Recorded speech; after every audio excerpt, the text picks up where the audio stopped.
You gotta watch that. Good afternoon, everyone. Good afternoon, good afternoon, good afternoon. You are on with yours truly, Pastor Hosea, for the mental health panel. Yes, it is going down. I am outdoors, as you can see. I'm at another event, but we was not going to stop that from us going live on this mental health panel to deal with a very, very important subject matter today. And we're going to talk about mental health and how our physical activity and physical health can all play a part in that. How each has a variable as it relates to the influence it has on another, and how hand in hand, when you neglect one, you can find yourself neglecting the other. And we've got some very special guests I can't wait to bring on, but just want to give you a moment to come on and join us for this mental health panel. I want to remind you that we do take live questions. You can submit your questions in the chat box, and we also have an email that you can do anonymous questions. Uh, Let me remember that email right now, and so I can send it to you. Email for anonymous. Ooh,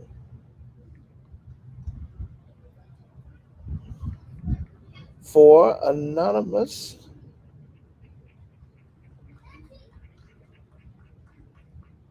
questions.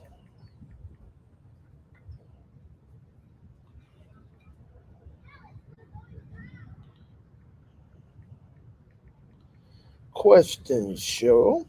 Good afternoon, Sister Kiara.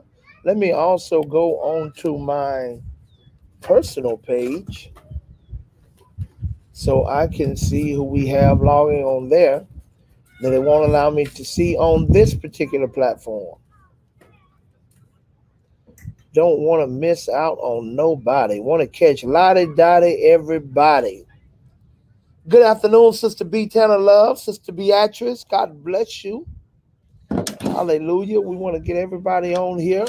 Brother Robert Jacobus, thank God for you, my brother. Glad to have y'all. We finna get into some good stuff. I'm trying to get that email for anonymous questions. Let me hit my girl Cheryl up.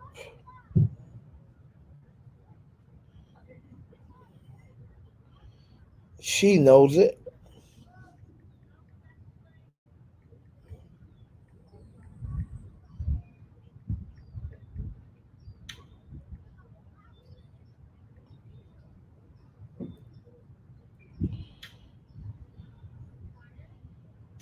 For questions. All right. All right, I'm going to post that email as soon as I get it, just in case you have a question that you want to address, but you want to remain anonymous so that we can still address that. But anyone's more than welcome to type it into the chat box at any given time, and we will address it. Amen. As we're doing that, good afternoon, Sister Stephanie D. Thank God for you, each and every one. Lottie Dottie, everybody. I am excited about this afternoon. We're going to get into some really good stuff. Okay, well, with that being said, I'm going to go ahead and open us up with a word of prayer. I'm sure Sister Cheryl be getting me that email momentarily, and I'll post it as soon as I have it. And I'm going to prepare myself to begin to introduce our panelists today. So excited. So let's take a moment for prayer. Father, we thank you now for allowing us to be here together on this platform to educate, to inform, to learn, to allow iron to sharpen iron as we grow from one another, through one another, as we share thoughts, ideas, opinions, revelations, perspectives, and so on and so forth. And we just thank you for illuminating our mind, our understanding, that we might have a greater comprehension to our human body, our human mind, on our spiritual vessels that you've created us to be, that we might maximize this life you've given us and to wholeness, spirit, soul, and body. We want to be made whole as you've ordained us through the shed blood of your Son, Jesus Christ. We thank you, oh God. We're grateful, and we pray that each and every person that tunes into this broadcast will leave wiser, will leave better, will leave more informed, will leave inspired, oh God, and will leave empowered for success spiritually, mentally, physically, and even financially, oh God, because we know the greatest wealth is our health. So we thank you, Father, for it all in Jesus' name. Amen. Amen. All right. So I want to jump right into some introductions right now. So with no further ado, let me begin. I first want to introduce a very great friend, great brother, and was also served as one of my personal trainers and have helped me intensely on this journey of a healthier me. I'm grateful God connected me with this brother many, many years ago.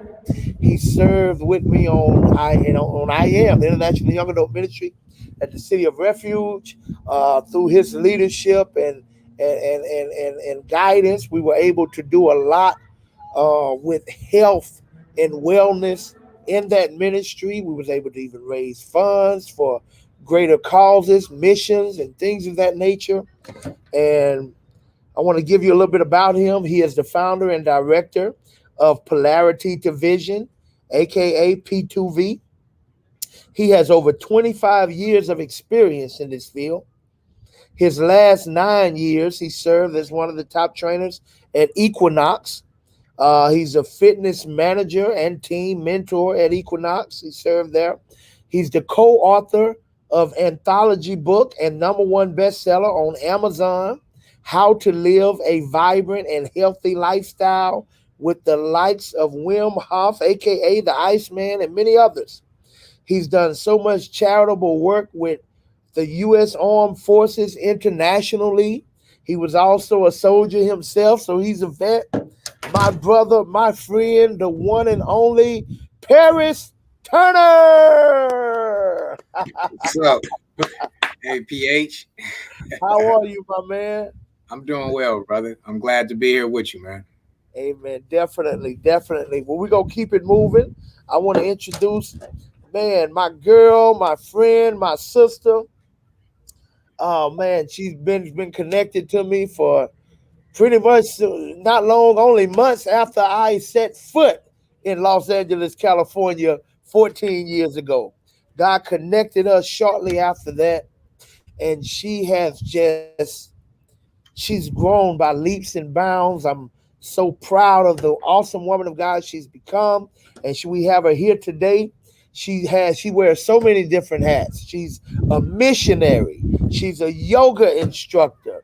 She's a CEO. She so many things among so many other things, and we have her here with us today. She's also helped me so much on my journey to becoming a healthier version of me. Something I learned from her years ago in a setting. She was assisting me in teaching these foster youth life skills class. Both Brother Paris helped me in that as well.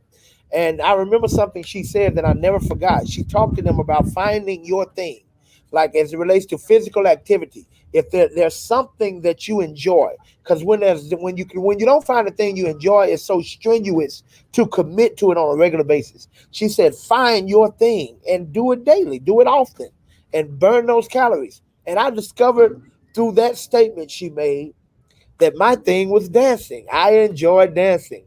And hence, when I used to give you Freestyle Fridays, and I would just turn on my favorite playlist and make it do what it do for about 30 minutes, that was inspired by her. So, with no further ado, the CEO, founder, president, director of Through Guidance Ministries, missionary Kendall Troutman. What an amazing introduction. You have me over here hollering, laughing. Thank you so much for having me. I'm just in awe, first of all, that I get to do this moment with both of you brothers because we have known each other over a decade and have done so many aspects of ministry together. And it's just an honor to be here. So thank you so much. And thank you, Cheryl, for asking me to be a part of this. This is truly incredible. Definitely. Well, hey, I've got one more special guest, and we're going to get started. Now, this brother I'm bringing to the stage right now, fasten your seat belts, pull out your plates, your knives, your forks, because you're going to have a lot to eat and digest on your plate today. This brother is a licensed clinical psychologist, author, clinical assistant professor at the University of Southern California, aka USC, in the house, where he lectures. Yeah, I got to shout out my daughter got her master's from USC. Go Trojans, and bachelor's from UCLA. So go Bruins. It's like being a crip in the blood in the academic world, huh? Like Yes, sir. this brother lectures on neuropsychology and research. He is a called upon mental health and wellness expert, having served as a consultant and a host for several TV programs. I've seen him on television several times. He's a contributor for outlets including The Doctors, the Oprah Winfrey Network, Spike TV, CNN, HLN, Women's Health, Well Good Magazine, USA Today. His latest publication is the reality of diversity, gender, and skin color from living to classroom, chapter 17. And here's a good fun fact. This brother is also an accomplished musician, singer, and songwriter, and he aims to inspire people to burst through their wall of fear and accept their innate brilliance. And I personally can attest to the fact he is an awesome instructor. I had the privilege of taking one of his psychology courses. Amen. So I know him personally as a instructor, as a friend, and he's my brother. With no further ado, let me introduce to you the one and only Dr. Gabriel Crenshaw. What's happening, buddy? You're too much. Oh, Way too much. I'm so excited. I'm so excited. So hey, y'all, I'm only moderating. Again, I'm not in my normal element. I'm outdoors in the park. It I'm looks not in good. my office behind in front of my bookshelf because it's my daughter's 26th birthday. We doing a crawfish boil. I Hey, guess opposite of this health stuff we're gonna talk about. That was not a right. good. I just realized that when I said it. But hey, it's her birthday. That's why I'm out here. But no further ado. I want to jump right in, and we're talking about this whole concept, if you will, as it relates. This is a mental health panel. We've been dealing with mental health throughout this pandemic, and dealing with the stigma of people seeing mental health as, oh, I ain't crazy. No, it doesn't mean you're crazy.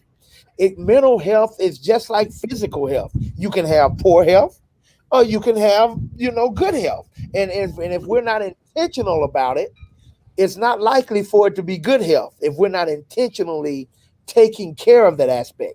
But today we're also bringing in the dynamic that our physical health plays in conjunction with that, which is why I have a fitness instructor, a yoga instructor, and an awesome therapist and great teacher with us today to talk about this. And I guess I want to start from the just the mental health perspective, and then we work our way over to the physical. So I would like to start with you, Dr. Crenshaw, as it relates to what role do they play that allows them to affect or influence one another, physical health and mental health. Is there a connection? And if so, how is that? Could you elaborate a little bit for that? Yeah. First of all, thanks, Pastor Hosea, for being here. I appreciate you inviting me. I think it's great, really, and much needed. And to the other panelists as well. To answer the question, big time they're related. In fact, you can't have any physical movement at all without first the brain activating that for you. So everything happens here, which is why you hear a lot of people say a mind is a terrible thing to waste, or if they can get your mind, they've got your body, they've got your soul, they've got your spirit. It's true, because everything starts here. And so a real quick physiological lesson, and many people probably know this already, but we have neurons in our brain, sensory and motor in particular. And when you think sensory, it sounds like sense, right? You sense something. So everything you think, touch, feel, taste, believe, it doesn't even have to be physical. You can just actually think something and it moves inside your brain. That thought goes to the motor neuron, which activates behavior. So I could think, I hate you so much right now. And I could have that thought, and the motor movement could go, ink, ink, ink, I'm going to kill you. And so you wonder, how did that happen? So when we crash into each other, we're upset with each other. We've got this pandemic, cabin fever. I love my kids, but I don't like them very much. And I want to hit them and beat them into submission. The thought starts, and then the behavior happens. And if we don't catch ourselves, right? If we don't catch ourselves and go back up to this thinking part of our brain, we're subject to do anything, because our emotions drive behavior because of the subcortical region in the brain that activates whenever I get emotional about something. I want to do something. Somebody dies in my family, I got to do something, so I cry. Sensory neuron says you're sad. Motor neuron sends that message to the muscles and glands, tears or glands, you cry. I want to work out, right? So I start to sweat, which is a good thing, right? As parents will probably tell you, it's a good thing to work out. But that message sends that it starts out sensory, all right? And then all of a sudden you're on the treadmill and you're doing your thing, or you're running. You can't do anymore, but you keep going. All of a sudden you start to get your second win. That's because sensory sends a message to your neurotransmitter called endorphins, which does what? It releases the body's natural painkillers, and it alleviates the pain, and you can continue. So it all starts here. The message is here. It sends it out to the rest of the body to determine what your behavior will be. It's very biological. It's very scientific, and there is no getting around it. I just want to clarify something, Dr. Gabe. Yes. So you said that when I get tired when I'm working out, how long does it take for it to send the next signal before I quit? Because I'm like, wait, what is the time frame on the turnaround on extending out those endorphins? Because I feel like I must be so close, because I always quit, right? Hey, I ask myself that too. Here's the thing, and people ask me that all the time. You have to keep going.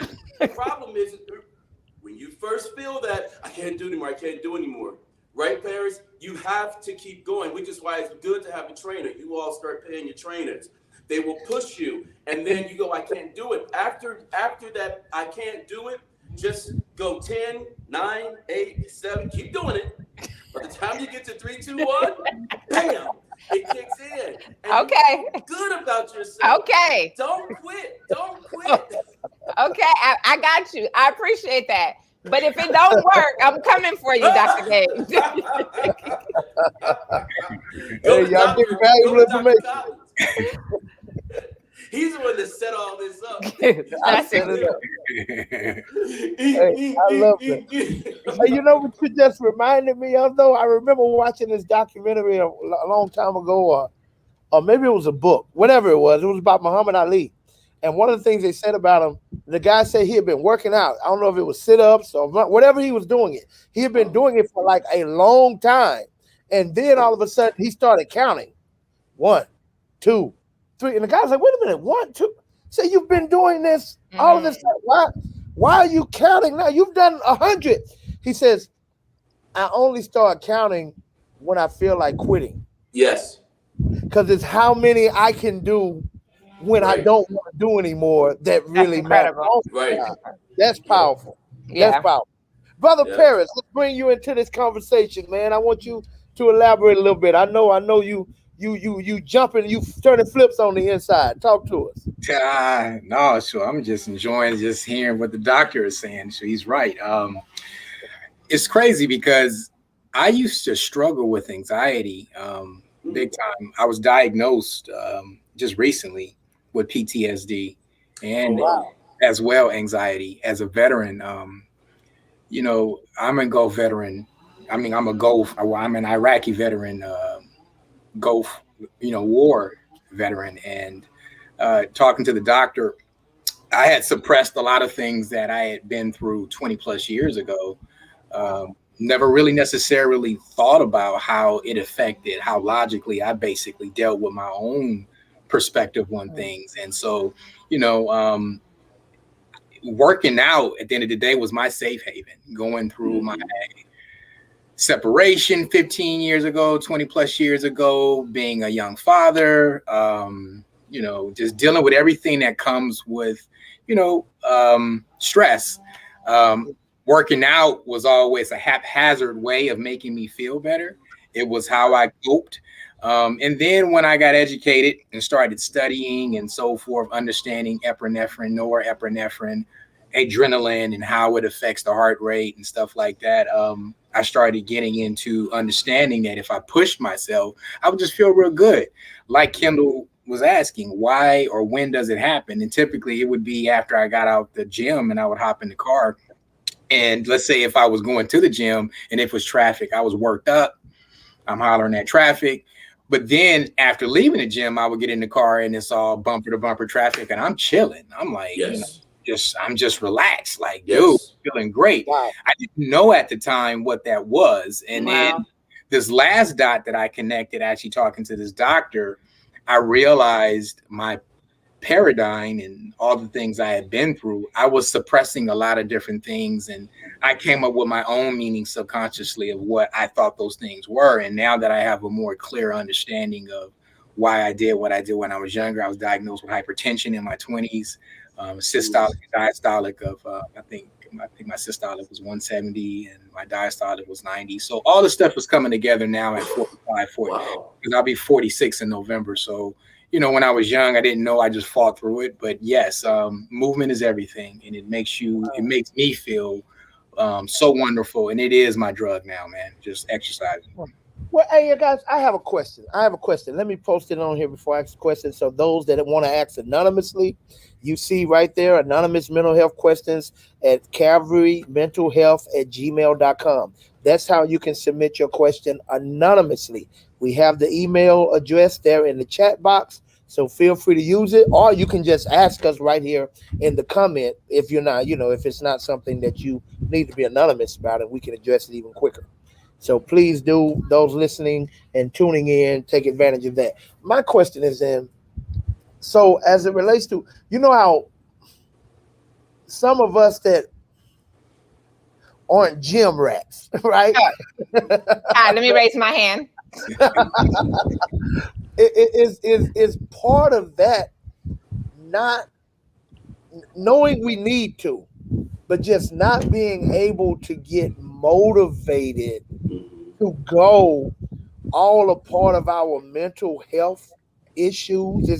Is there and I don't, of course, we've already established that mental health don't mean crazy, but is it a part of, is mental health the reason, what my state of mental health, the reason I have zero motivation to do what I really want to do? You saying it is, Dr. Gabe? Talk to me. Yeah, it actually is. It's sort of a catch-22, and this is really serious. I want to be very careful how I say what I'm going to say. That's not the Dr. Gabe I know. But the world is watching. Right. No pressure. There goes my dopamine. But anyway, I want to address specifically Black people for just a minute, okay? Yes, please. Because I think we're often neglected when it comes to a conversation like this, and we're lumped into a category with everybody else. To be Black in America for any length of time is already operating at a deficit. You are literally coming into the race so far behind. Wow. That all by itself plays here. And I know it's in vogue for some people to go, you know what, there's nobody asking me and I don't have anything. Well, that's the devil trying to stop us from hearing you. Dr. Gabe, you dropping nuggets, but your internet is being disrespectful. Yeah, the devil don't want us to hear this right here. You blessing us. Oh, no, what's happening? You can't hear me? Oh, it just happened right then. It dropped. Yeah, it just happened. Can you hear me now? We hear you.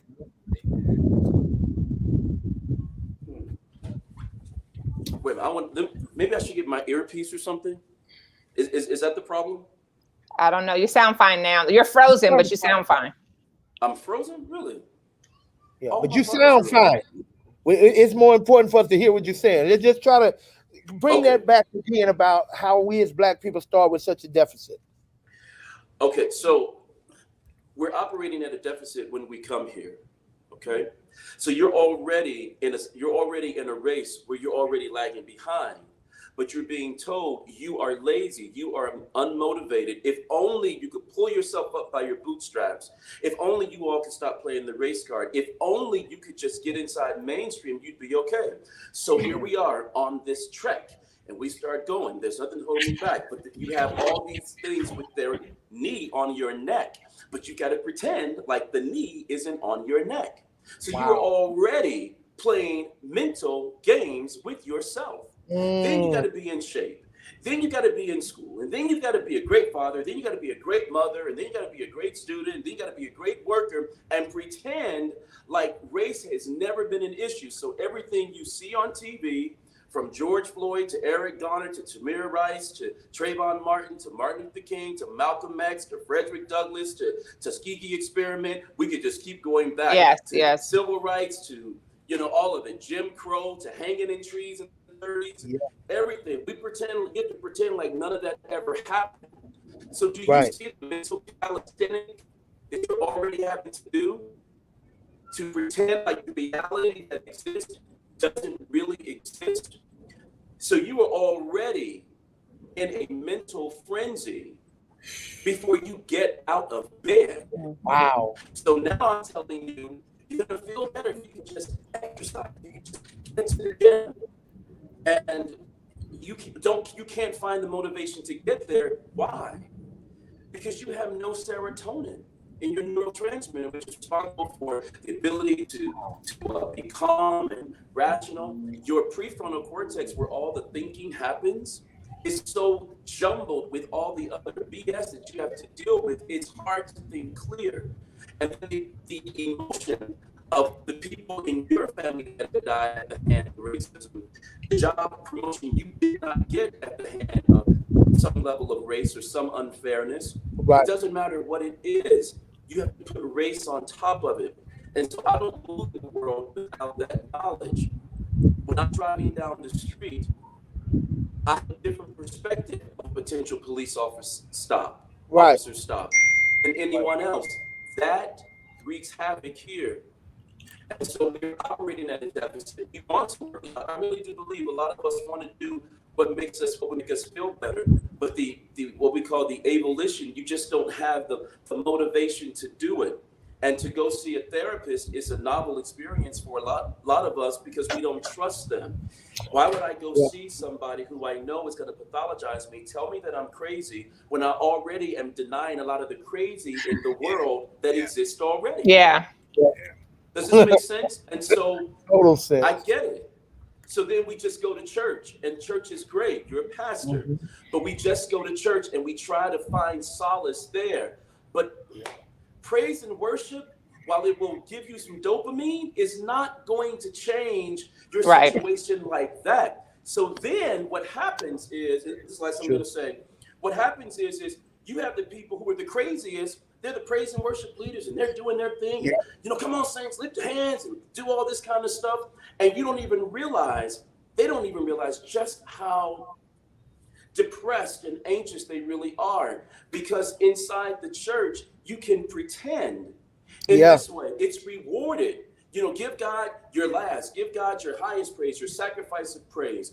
And so you just giving all, and you're releasing all this dopamine, but it's not going anywhere. It's not solving the problem. So people are going, I had no idea you were that depressed. You're one of the main praise and worship leaders because our church says this, if you do this, man, you really, really are in there with God. When in actuality, you're using praise and worship as an escape mechanism. It won't. What, Paris, what is that? Oh. Sorry about that. Okay. It won't work. Hey man, It won't work. I want to go back for a second. Those are some on. amazing topics, Dr. Gabe. One thing that Pastor Jose, where you were kind of starting with, so I don't like going to the gyms. I don't like taking fitness classes. That is not my thing, right? And I'm so happy that you always reference that moment that we had many years ago. I'm like, you got to just find your thing that makes you, Right. But when we're talking about the idea of being motivated enough to go do something as big as a workout in a gym or even just walking around your block, I think a great way to start the day is literally, and I'm, even though I'm a certified yoga instructor and I'm a dancer and all these other things, I still struggle with this because, to Dr. Gabe's point, I wake up with all the deficit and all of the anxiety and what's going to happen now? What is Trump saying? What is happening with what's happening with all of these kids that they're finding in Canada? Like, there's this constant thing that I wake up with, but a simple sun salutation on the side of your bed when we talk about movement. So it's just taking a deep breath, arms come all the way up. Yes. Arms come all the way down, touch your toes, roll your body back up.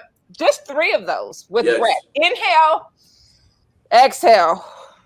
I automatically feel like some of that just released down some of that worry, some of my anxiety, some of my PTSD released to allow me to then go into the bathroom and go on with my day. So for me, it's really these small things, because I'm not going to get in my car, fight traffic into LA, find a gym. That is not my style, right? Mm-hmm. And as a single mom, I don't have the time to do that. Like I'm running programs. I have a whole business. I don't have time to go to the gym. But what I do have time to do is 3 little sun salutations in the morning.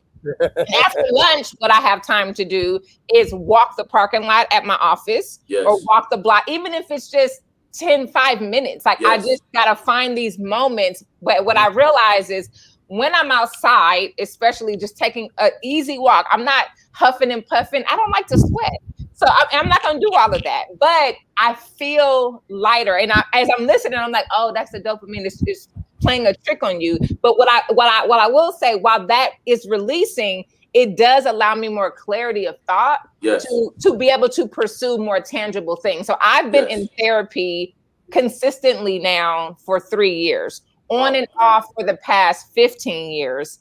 And I see a life coach every month, even though I'm very clear about my purpose, what I'm doing in life, like my businesses are thriving and all those things. But for me, having a life coach, to Dr. Gabe's point, it allows me a safe space to download, to talk, and to figure out plans how to navigate just stuff. It isn't about trying to heal from my childhood trauma or trying to dig up all, whatever that is. Right. When we look at the lens of therapy or counseling, for me, it's a space, much like how how you can utilize a pastor or a friend to say, this just really sucks. Mm-hmm.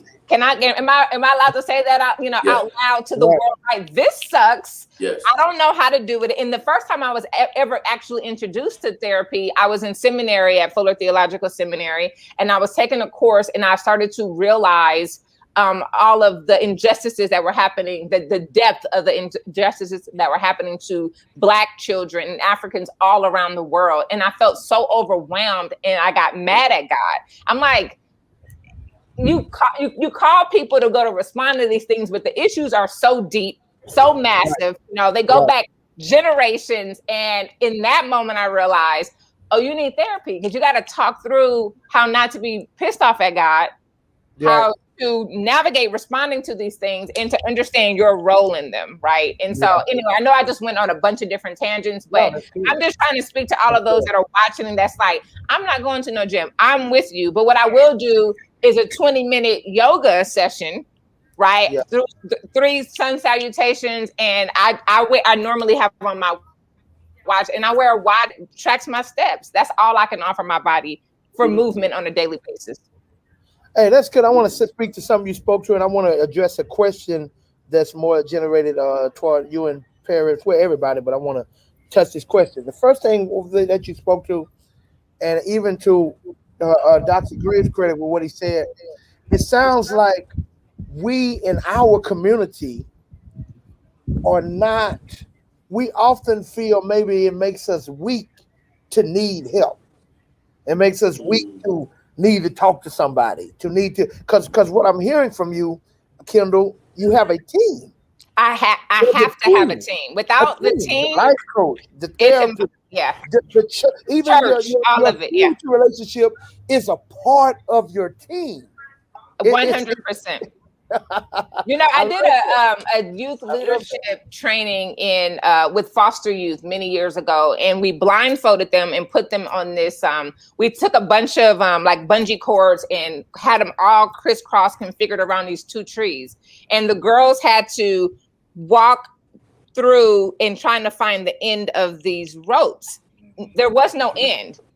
Right? They couldn't speak, they couldn't talk to each other. If they needed help, they had to ring a bell. So of like 13 girls, one or two of them rang the bell to ask for help.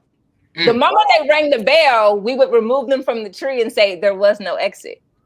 The other girls would much rather just keep going around this tree looking for the end rather than just say, I need help, like, am I missing something? Yeah. Wow. That right there. Yeah, they just refuse to ask for help, refuse to ask for anything, even though it was one of the guidelines. You can ask for help, you can't speak, you can ring the bell, but that ask for help was a challenging one. So I think that you're absolutely right. Before I touch this question, I want Gabe to speak to that. Dr. Gabe, why wouldn't they ask for help? What is the reason when they need it? Right. It's a couple different things. Some things are just our personality. All right, we're losing you again. I know this is going to be good. We're losing you again. Oh, man. Wow, and I see you guys. Okay, I hear you now. I hear you. Okay, can you hear me now? I hear you. There's a couple things. One is just their personality, just people's general makeup. There are some people who just have a sense of autonomy where they just don't feel like they are such an independent spirit that they want to sort of figure it out themselves. And there are all sorts of personality tests that you can, take and figure that out. But on a more global scheme, oftentimes to ask for help represents weakness. And there is a thought system in our world, particularly, okay, we're here in America. We're African American, we're here in America, and we do come from a more collectivistic, more together kind of environment and family, and extended family.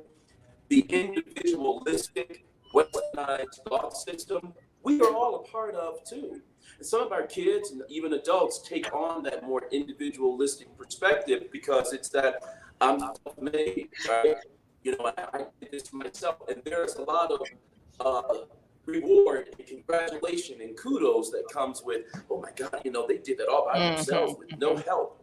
So you can hear that message for a lifetime, and you think suddenly to ask for some help, right, is going to take away from your independence, your autonomy.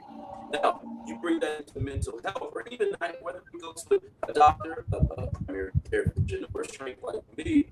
I don't need any help because it says that there's something weak about me. There's a deficit in me. If I am Black in America and the world has already decided that when I was born at a deficit, do you really think I'm going to spend time coming to somebody going, can you please help me?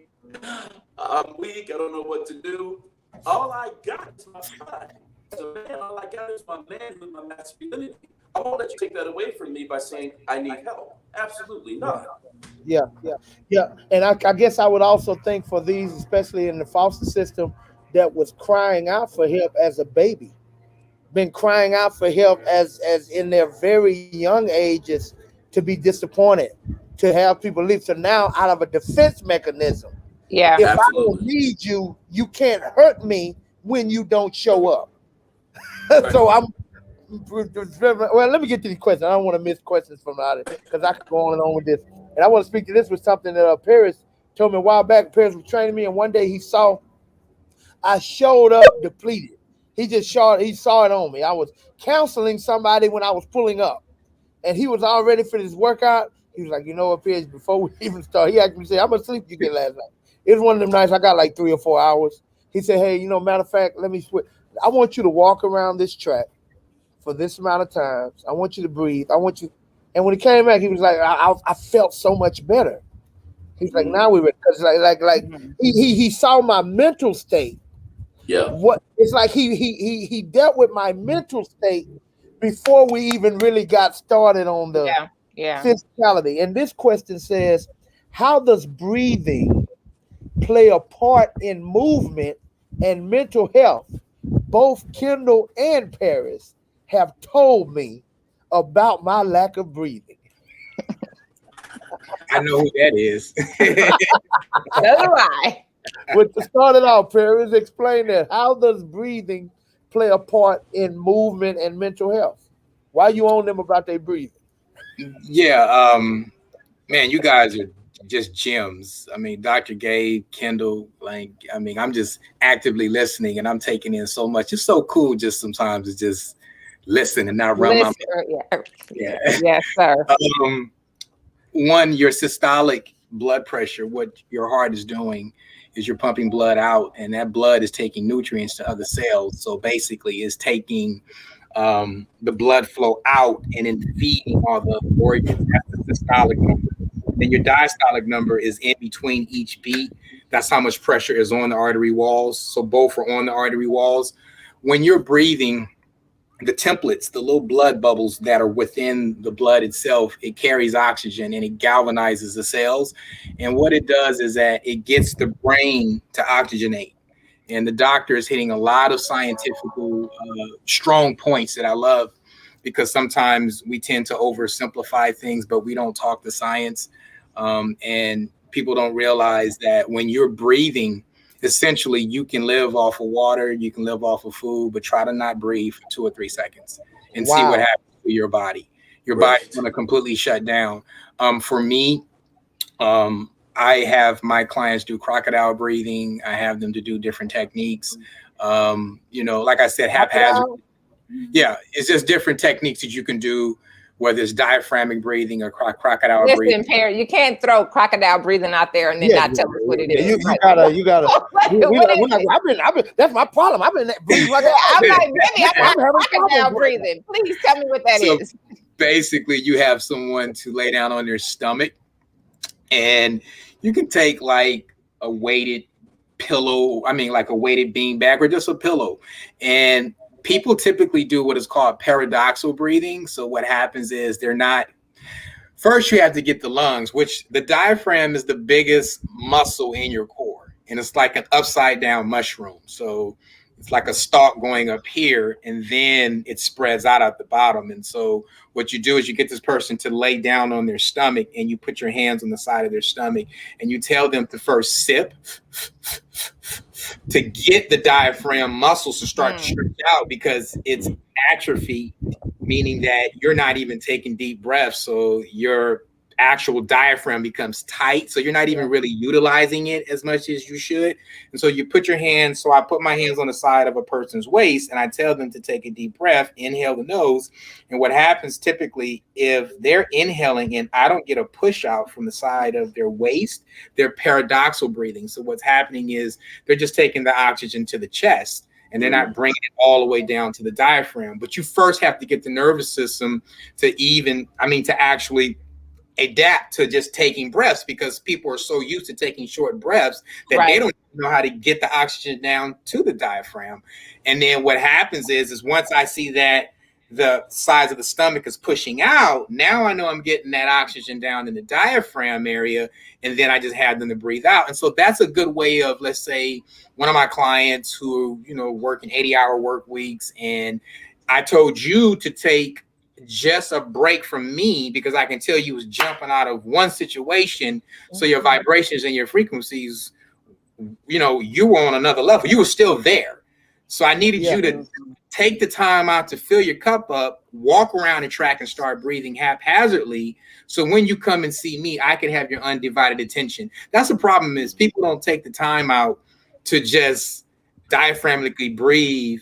It grounds you, puts you in the moment, because now you're following your breath. You're here on earth again. Yes. You're not subconsciously an hour ago, 2 hours ago. And so when you're just breathing in your chest, you're going to get anxiety. And that's what I did all the time. I was wondering, why is it that my heart is jumping out my chest and I'm sweating and having these panic attacks? And what I didn't know was that I was doing for years what is called paradoxical breathing and just keeping the oxygen in my chest. And so if you understand this is a simple practice that you can do that's like a superpower. If you're literally, you can literally transform your reality within minutes if you just practice this. Wow. Just breathing. That's incredible. Thank you for sharing, Yeah, I Paris. didn't know it was that much of an art. That's real good. Because because you coached me years ago, PH. You told me to stop being so sciencey, so I don't really get too much into that. I more so want to drive you or the person I'm dealing with into what I want, and then if you want to know the why, I'll break it down. But breathing is everything. It's everything. Yeah. That's good. That's good. So, Kendall, why was you on this person about their lack of breathing? I think that Paris definitely touched on it. It allows you to be more present in what is happening now, and really allows you to separate from whatever was happening, whatever you're thinking about. It allows you to be present. And this particular friend of mine, she needs to be more present. I'm just gonna call her name, and she can. Don't do it. No. You can just put it in the chat if you're mad. Cheryl needs to be more present. So when you're somebody like Cheryl who has this heart for people, heart for the world, like wants to carry people's stuff, wants to help people solve problems, is fighting the criminal justice system all day, like really is a genuinely good, dope human being. She has to figure out how to turn that off. And I remember when I first, one of the first few times I came to her place many years ago, I was like, you should, turn this little area. She decided to turn it into like a meditation prayer space to also remove yourself from everything in your house that distracts you, that reminds you of what needs to be done, what hasn't been completed, et cetera, et cetera. And I'm like, you got to find a place to go and breathe and take those breaths to center yourself, to focus on what is now, and to just be more mindful of everything that is happening around, and mindful of yourself. My lung collapsed last year 3 times, and now it's permanently attached to my chest wall. But I remember when I was on that flight from Los Angeles to Qatar, not knowing that my lung had collapsed, I'm on the floor of this plane, and it's like a 13-hour flight. And I just kept feeling like, for the first time ever, I became so much more aware of my breath because I couldn't catch it, and how the other parts of my body responded from the lack of me breathing. So Paris, you talk about, and I don't know the terminology, but you talk about just breathing in the chest. That's so many of us, like the inability to breathe from the diaphragm, unless you're a singer or something. Like I struggle now, as much as I've been doing yoga and meditation, to carry my breath very deep. But when you're able to breathe and pay attention, it can allow you to pay attention to everything else that's happening in your body. And so now I'm way more mindful when I'm breathing, how my back feels, my knee, my shin. I'm just a lot more cognitive because I'm more mindful of what is happening in my body and around me during that time. So yeah, breathing really, really helped me. Like I've been doing it now for, I guess, a couple of years consistently, and that's taking time out to just sit quietly and take deep breaths. And anytime I do it, I feel like I hit a release valve, like I decompress, like all of a sudden I can think clearer. I'm more peaceful. It's like I took all of this stress for a minute and just kind of put it down. That's what I feel like. Yeah. I laid it down for a minute, and I've tried to make it a habit, especially in the mornings when I start my day. But I tend to go from breathing to just kind of meditating to then visualization of what I desire. But no, I believe breathing is everything. Is there something that's really said about breathing in the mental health field, Dr. Gabe? Is that something that has a focus in that conversation? Yeah, it is. And Paris really hit it all. Like, I don't need to say anything else. He really hit it. Breathing, when you breathe properly, it oxygenates your brain.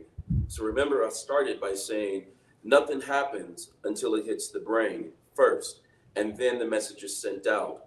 So when they're telling, when Paris or Kendall are telling people to breathe, particularly when you're exercising, it's because you need to become very present in the moment, because that will stimulate your prefrontal cortex and get you out of what we call the subcortical region, things like the amygdala, which is responsible for emotion and can get you in a frenzy.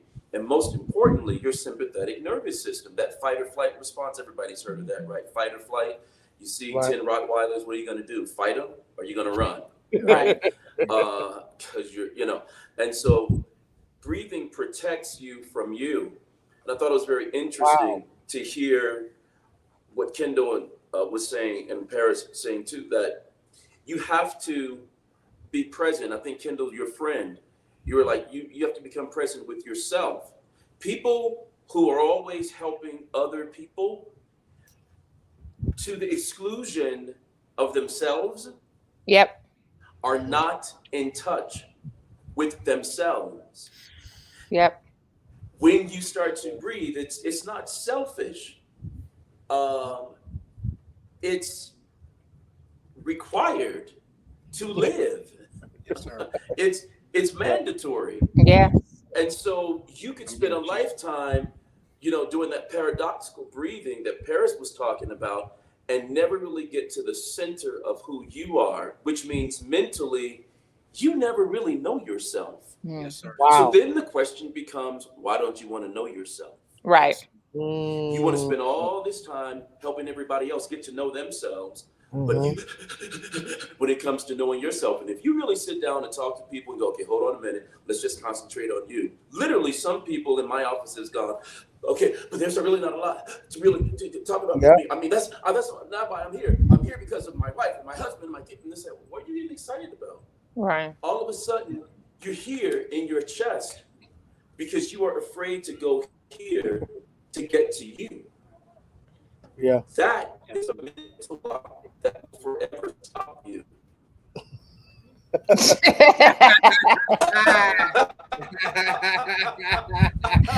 Yes, ma'am. This one is for Kendall. Hey, Brenda. It's so good to that just made my heart smile. Hey, sis. And here's the last question. What's the difference between a strenuous workout and a more relaxing workout? Is one better than the other for different mental ailments?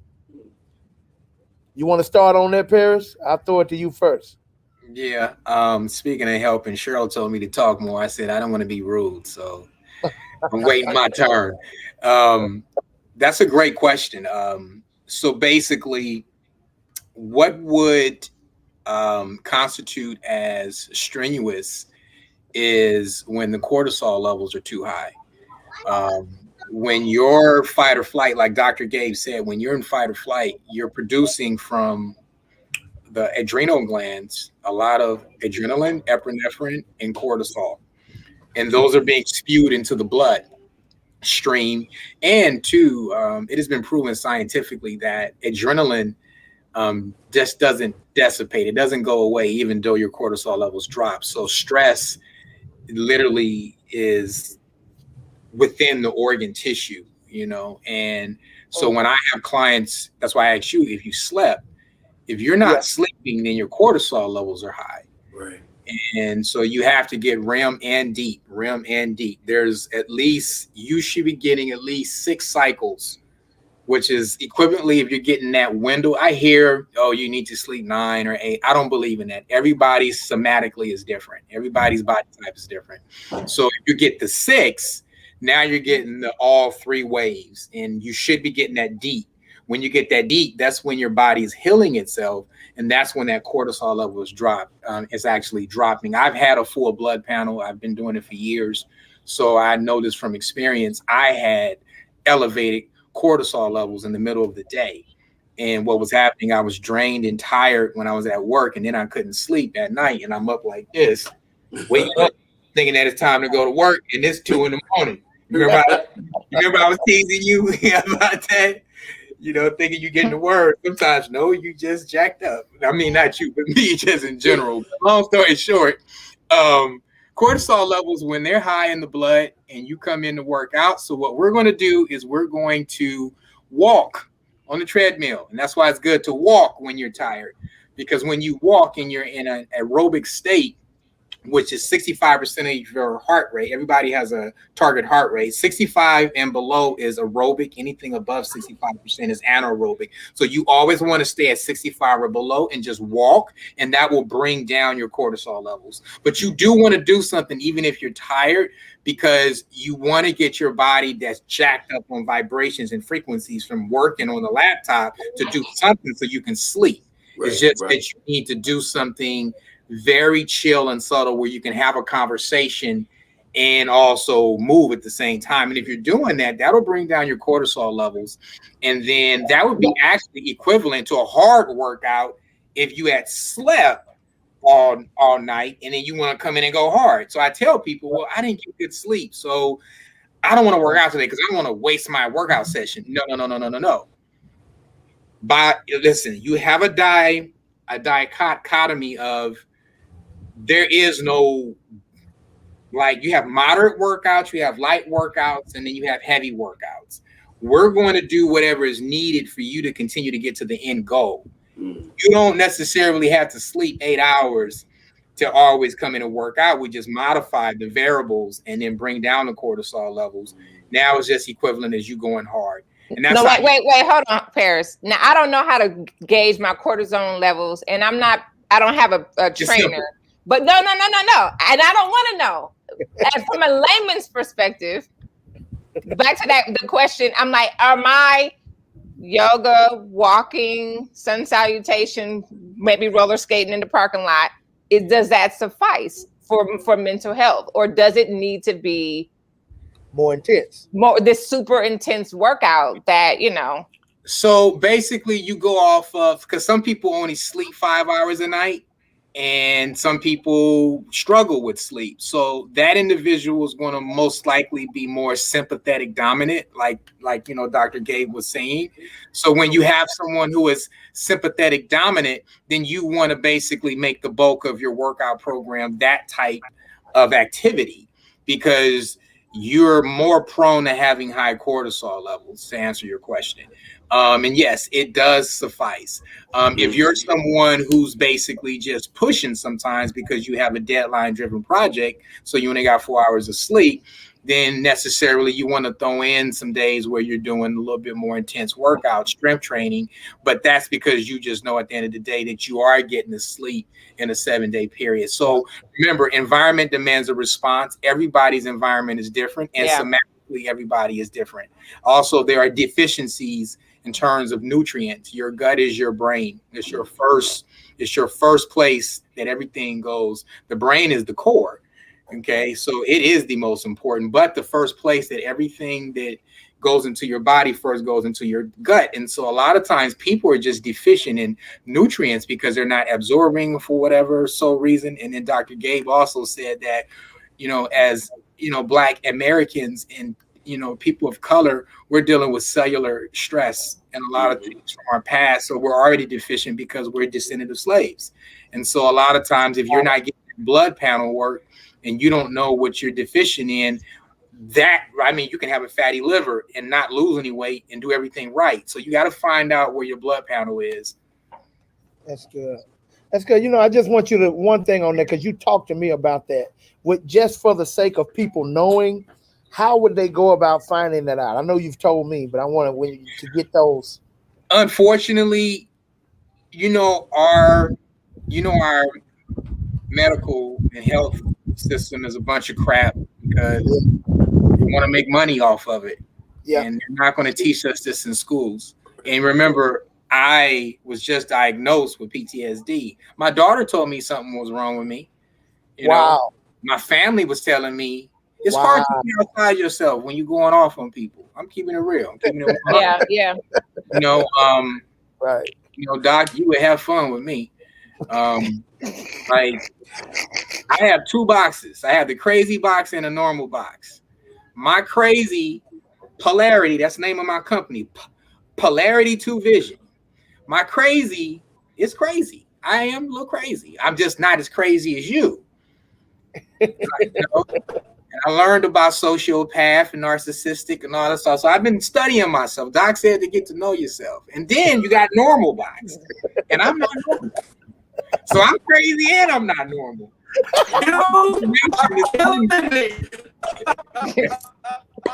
So the only reason why I have all this information is because I'm a hot mess. Right. And I know that about myself. Right? Yes, I'm a hot mess. Yes. But that's the only reason why I know about any of this. I just didn't quit. Right. That's what I'm saying. And to that, to that same point, like knowing that what Dr. Dave was talking about before, like I've been so committed to trying to destroy our generational stuff and really trying to give myself and my child a shot. I got to be committed to doing my work, even when I don't want to, even when it doesn't feel good. I have to do my work. I have to show up to my therapy. I have to show up. I have to eat right. I'm so committed to not being like who some of the lineage that I come from, my environment. I still, I'm from South LA. I still live in South LA. I love being a part of South Central, but I'm just like, I also see the beauty in South Central. And in this other part, I'm just like, my commitment to change the generational stuff in my family's life is what makes me show up all the time.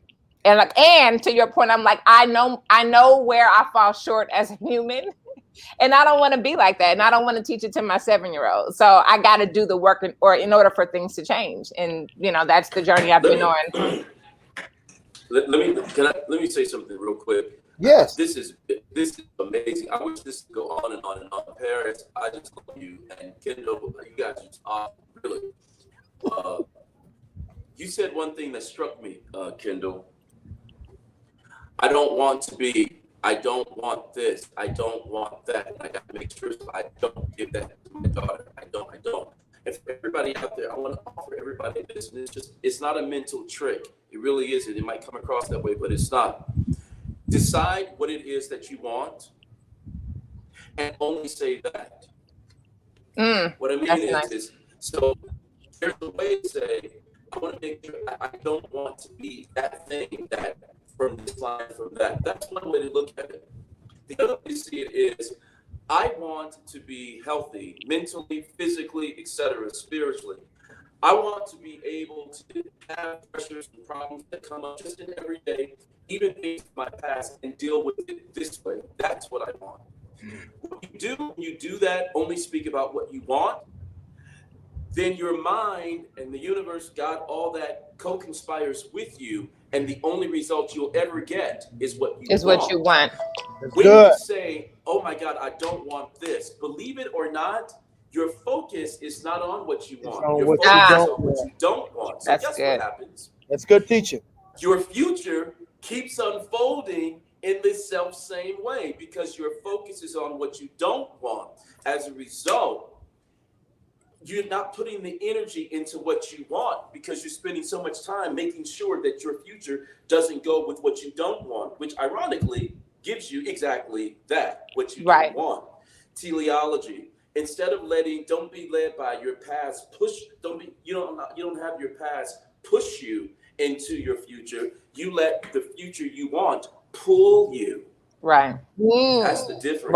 Right. That's good. And intuitively, we all know it. But even if I'm on the freeway and I'll go, oh my God, I don't want to be late. And so, Gabe, come on, you know better than that. I'm going to be on time. Right. It changes the whole paradigm, which changes this, which changes the behavior, which gets in that gut health. Because parents is, dude, Lord, I need to see you. But he's absolutely right. The brain and then the gut, man. All of a sudden, all the stress and all the fear and all the anxiety goes right here. And then you're like this. And it's a mess. Right. And to answer the panel question, you have to pay for that. Unfortunately, they get really, really expensive. But I paid for that out of my pocket. Insurance, There's ways to get around it. Where if you do have some type of PPO or some type of insurance, but you got to pay for it right now to get a 4-panel. But I'm telling you, I'll talk to you offline about it, PH. But that's one of the things that I want to do is I want to, start a nonprofit and start making things more available for our community to fix a lot of the problems that I know that they're not going to get fixed if we don't step in, like people like us, and take our expertise to help our community. You're right. So true. So hey, let's do it, because y'all, boy, this is good, and we already over time. So let's go over closing remarks. And my brother, I saw your question. I answer it in my closing remarks because it's more of a pastoral question. All right, so let's start with who did I just heard from? Gabe, just heard from Paris. Come on, Kendall. What My would you closing say? thoughts. When you get out of the bed in the morning, after you give thanks, do some sun salutations. Take a deep breath, set intentions for your day, and commit to something and see it through. That's all I have. That's good. Brother Paris? It's so much, but I'm just going to just say this one, and it was from yesterday. I've been, when you have a goal, you have a problem.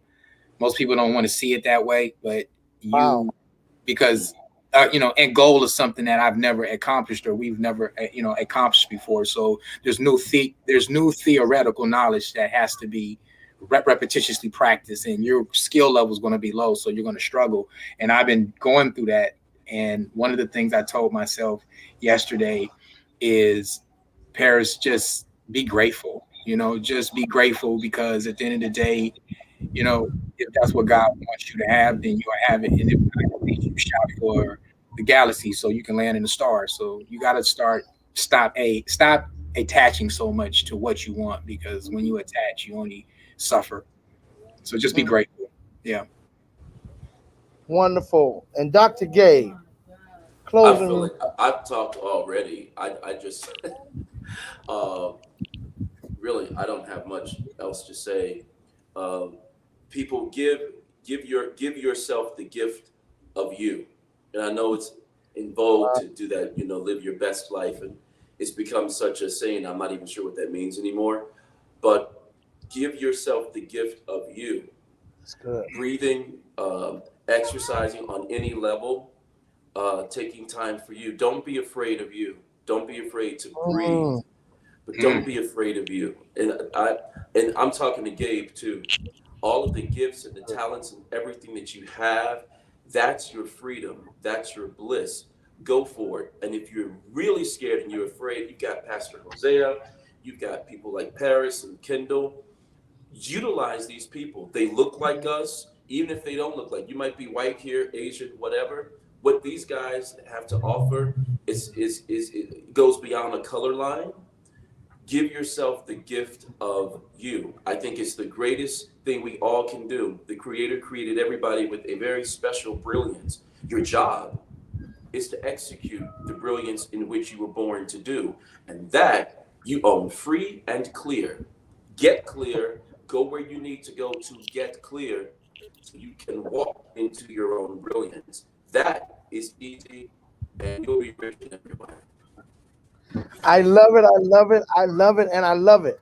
That other question was, my depressed friend told me that it's better for us to stop talking because she thinks she's toxic. Brother, if you listen to this panel, that means she needs to work on her. And maybe you're distracting her from doing that. Let her find herself, support her, but respect her wishes at the same time. Continue to support her and encourage her and just be an inspiration. And check on her. Check on your depressed friends. Check on your depressed friends. Check on her, like to be there. But I'm saying don't force her against her wishes and only drive her further away. Is what you don't want to do. But pray for her, seek her, encourage her, check on her. But she does need, and encourage her to get some therapy, some personal help. That's the best thing you can do for her, is to help her get the help that she needs. Amen. Now, I put all of Dr. Gabe's information, his Twitter, his Facebook, his email, so you guys can reach out to him. It's in the chat box. Sister Kendall, how will they reach you? What's your social media or whatever of the best way? Email, if you want to go to the website, what's the best way? I can throw it in this chat? Yeah. Okay. I like to stay in touch with you guys too. Really. Yes. I love smart people. Me too. I'll make sure each and everyone on this panel has everybody's contact so we can all stay connected. Yeah, this is really cool. Yeah. This right here is therapy for everybody watching. It's Sure therapy for me. is. You feel me? Like, Yep. I'm like, he's out here, she's out here, he's out here. Life's not so bad. Yes, right, right. I love it. I love it. I love it. So, okay, Kendall, I got you. All IG at Flyers Missionary. Flyers dot missionary. Missionary. Flyers dot. Don't forget that dot. Yeah, if you, just in case you hadn't noticed, Dr. Gabe, she's not your average missionary. No, ain't. But I am one. And I have been one for 10 years. Kendall, while I'm wrapping up and I'm typing this in the mail in the chat box, why don't you tell them a little bit about Through Guidance? And Brother Paris, if you have an email address or anything like that, or information you want to put out there, just text it to me and I'll put it in. I got you. Yeah, so for the past, for 10 years, we've been doing free visual and performing arts camps for kids in Rwanda, Haiti, Grenada, Mansfield, Louisiana, Coshada, Louisiana, and on and off here in South LA. And then just like providing education for a few kids in Rwanda.